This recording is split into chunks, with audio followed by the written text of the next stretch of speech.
Bien, buenos días o buenas tardes, estimados estudiantes, en el momento en que usted esté escuchando esta grabación. Es mi deseo, por medio de este video, hacerles una explicación sobre cómo trabajar un ejercicio para la construcción de un intervalo de confianza para situaciones donde no conocemos la desviación estándar de la población y tenemos tamaño de muestra pequeño, menor que 30. Y antes de pasar a hacer un ejemplo, un ejercicio de ejemplo, recalcamos lo siguiente. Hasta la fecha, nosotros estamos trabajando en la construcción de intervalos de confianza para un parámetro de la población y hemos estado concentrándonos en las pasadas semanas en lo que es el parámetro de mu o el promedio o la media de una población. Que este procedimiento de intervalo de confianza no es solamente para construir un intervalo de confianza alrededor de una media, que es un parámetro de población, sino que hay otros parámetros de población para cual se calculan intervalos de confianza, como lo es la proporción, como lo es la misma desviación estándar, como lo es otros tipos de parámetros de una población. Lo único que en estas pasadas semanas y para efectos de la clase, pues yo me he concentrado más en la construcción de un intervalo de confianza para estimar el parámetro de población, en este caso la media de una población o lo que es mu. Ahora bien, concentrándonos en eso, hemos hablado que para construir un intervalo de confianza tenemos que tomar en cuenta si tenemos conocimiento de la desviación estándar de la población y lo que es el tamaño de muestra. Por motivo de tiempo, quizás no, esta parte pues voy a repasarla nuevamente. Cuando tenemos un conocimiento de la desviación estándar de la población, yo había enfatizado el cuidado de que el tamaño de muestra fuese mayor a 30. No obstante, si tenemos un conocimiento de que la población sigue una distribución normal, no es necesario el cumplimiento de ese requisito estrictamente, que pudiesen ser tamaños de muestra menores a 30.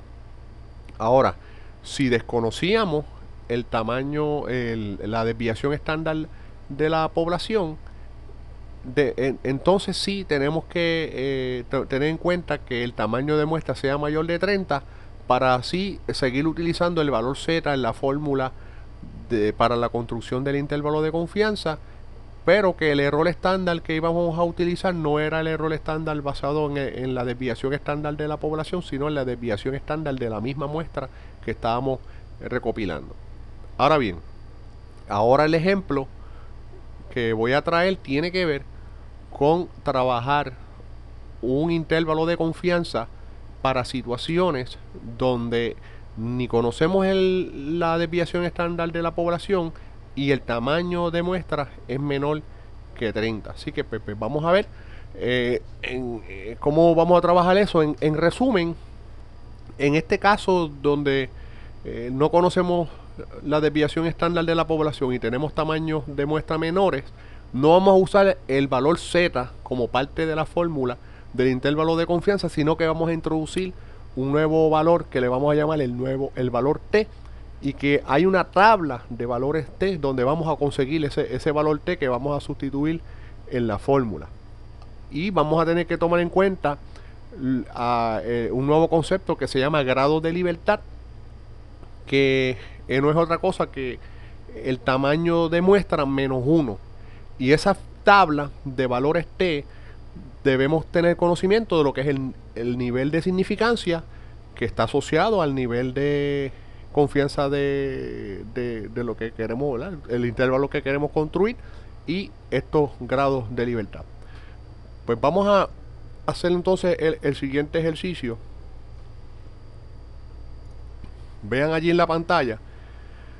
Dice el ejemplo: el doctor Moore desea estimar la media del nivel de colesterol de adultos mayores que viven en Hartford. Esta es nuestra población, o el lugar a donde quiere dirigirse este estudio es Hartford. Él toma una muestra de 25 adultos y hace el cómputo, y en esta muestra se dice que el nivel de colesterol está en 186. El promedio del nivel de colesterol de esta muestra de 25 adultos hombres es de 186 y una desviación estándar de 12. Vean en el ejemplo que la desviación estándar del cual se está tratando este ejemplo no es la desviación estándar de la población, sino de la desviación estándar de la muestra. ¿Ves? Es importante que veamos que se trata de la desviación estándar de la muestra.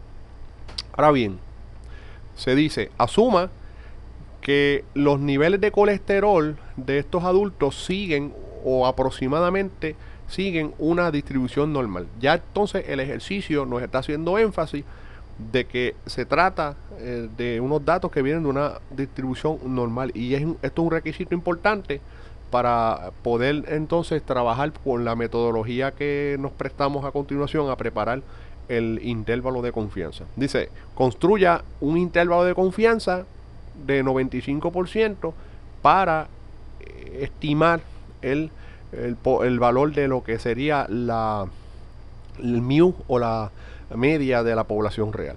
Pues vamos a ver. Lo primero entonces, que estamos hablando de un nivel de confianza de 95% o punto 95.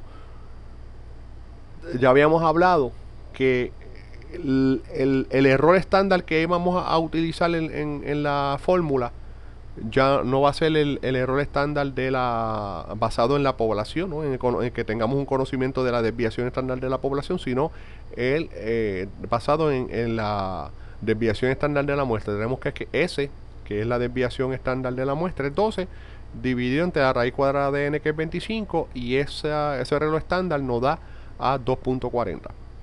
Tenemos aquí el dato de lo que es los grados de libertad. DF significa Degrees of Freedom en inglés, que es n-1. Sabíamos que el tamaño de n es 25, menos 1 nos da 24.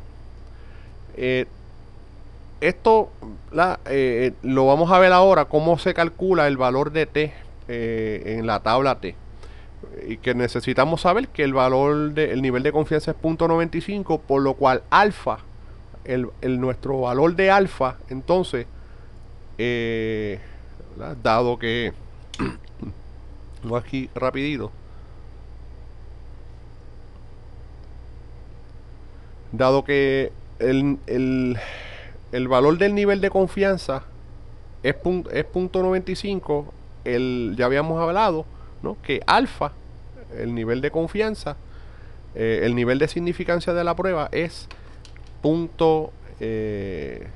habíamos dicho que 1 menos alfa, en este caso es 0.95.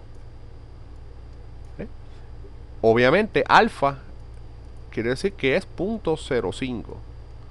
Ese es el valor de alfa, el verdadero valor de alfa. Disculpe, ¿verdad?, un poquito aquí que estoy trabajando con esto, pero nuevamente, si 1 menos alfa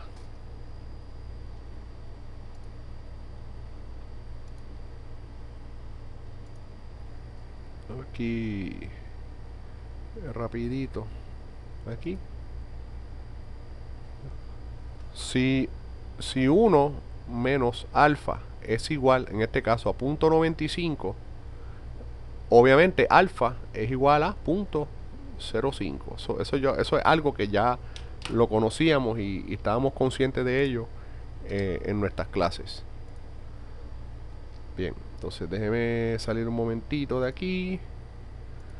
Bien, entonces vamos a quitar aquello otra vez.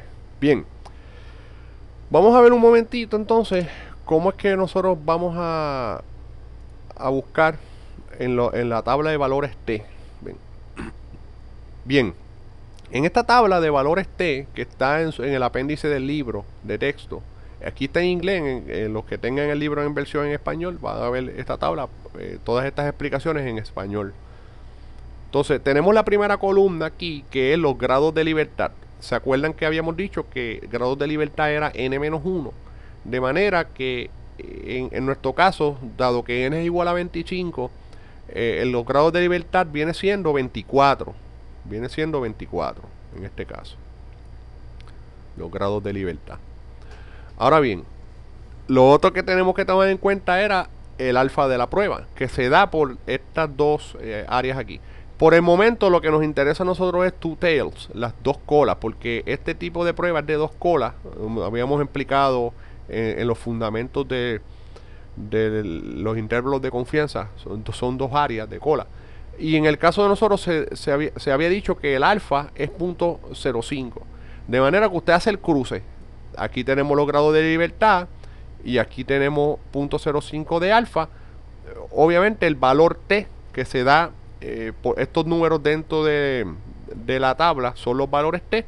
Y en nuestro caso el valor T que vamos a utilizar es 2.064. Ese es el valor T determinado para la prueba.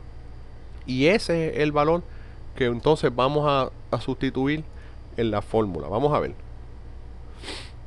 Como puede ver aquí, en la construcción de ese intervalo de confianza, X barra más o menos T, anteriormente era Z, ahora es T, multiplicado por el error estándar, en este caso basado en la desviación estándar de la muestra. Sabíamos que 186 era la media de la muestra, más o menos 2.064 por lo que era el valor del error estándar, 2.40. Eso nos da a 186 más o menos 4.95, que entonces expresado en términos del intervalo, esa media tenemos un 95% de confianza de que la verdadera media de la población está entre 181.05 a 190.95. Y en este caso de lo que se trata el estudio es de que la media del nivel de colesterol para estos adultos en Hartford está entre 181. Tenemos un 95% de confianza de que debe estar esa verdadera media de esa población entre 181.5 y 190.5. Esperamos que con esta explicación a ustedes se les haga fácil poder trabajar los ejercicios que se les asigne. Muchas gracias por su atención.